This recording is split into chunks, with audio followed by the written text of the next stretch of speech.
どうも皆さんこんにちは、フレッチです。今回はオリンパスの逆に開けられるドアをすべて調べてきたので、それを紹介します。よければ最後まで見ていってください。まずは逆に開けられるドアって何ぞって思う方がいると思うので説明します。普通の APEX のドアって開けようとすると奥の方向に開きますよね。しかしある条件を満たすことで反対に開くことができるんですよ。この条件というのはドアより奥側にいる状態でドアを開くことです。わかりやすいように図で説明します。図のように家の角のすぐ横にドアがあるとします。この場合、家の角を曲がったところではドアより奥側にいることになります。この状態でドアを開くことで逆に開くことができます。このテクニックを使うことのメリットは、ドア前で回復している敵に対して不意にドアを開けて撃てるので、ドアを蹴るよりも早く敵を倒せます。簡単にできるので皆さんもぜひやってみてください。では逆に開けられるドアがある建物を紹介していきます。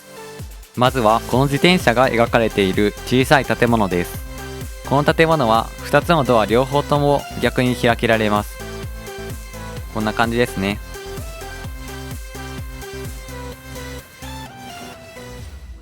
エステートやターミナルにあるこの建物には塀があるのですが、その場合にも同じように開けることができます。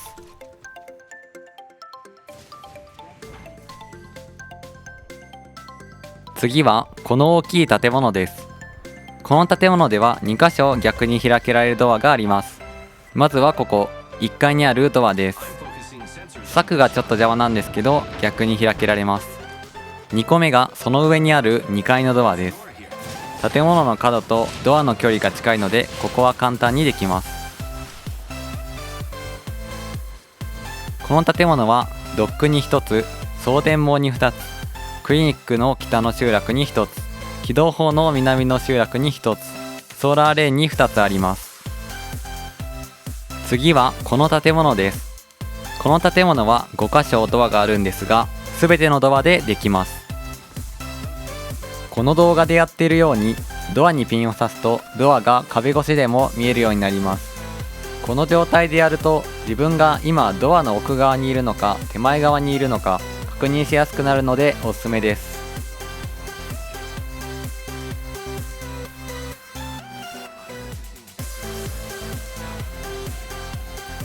この5箇所目なんですけど、フェイズドライバーの建物では壁が邪魔になって逆にドアを開くことができないので注意が必要です。この建物はドックに1つ、送電網に2つ、ソーラーレーンに1つ、フェイズドライバーに1つあります。次はこの小さい建物です。この建物は1箇所だけ逆に開けられるドアがあります。それはこの建物の角に一番近いドアです。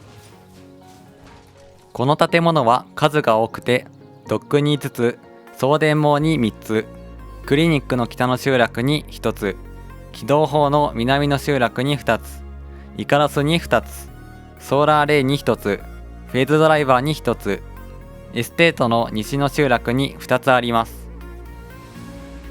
次はこの2階建ての建物です。ここは2箇所あります。2階のドアとその下にあるドアの2つです。この建物はドックに1つ、送電網に1つ、クリニックの北の集落に1つ、フェイズドライバーに4つ、エステートの西の集落に1つあります。では次に固有の建物を紹介していきます。まずはリフトです。リフトには3箇所あります。まずは1つ目、1階建ての円形です。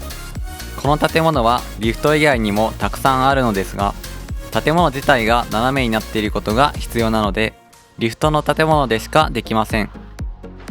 やり方はドアの上でしゃがみながらドアを開くだけです。ここで注意点なのですが、建物自体が斜めになっていることでドアの上にも少し高低差があります。この高低差の低い方からしか開けることができません。高い方から開けようとすると 100% を失敗します。これの実践での使い方は、相手がドアロックをしている時、屋根からスライディングで降りながら開けると不意に打てます。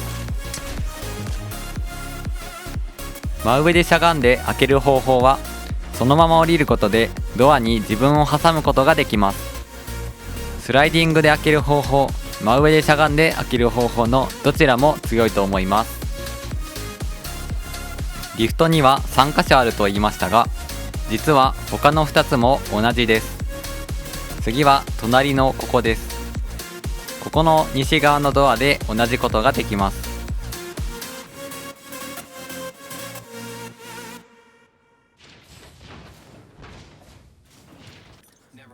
もう一つはここです。ここの東側のドアでも同じことができます。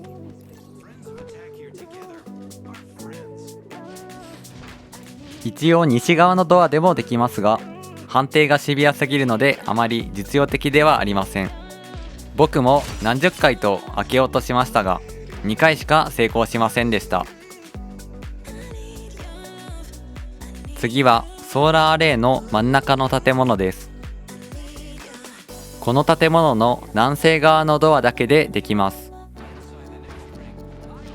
構造は同じだから反対でもできそうと思うかもしれませんが、できません。なぜならこのドアを横から見てみると分かりやすいのですが、南西側は黄色い線に少しドアが乗っているのが分かります。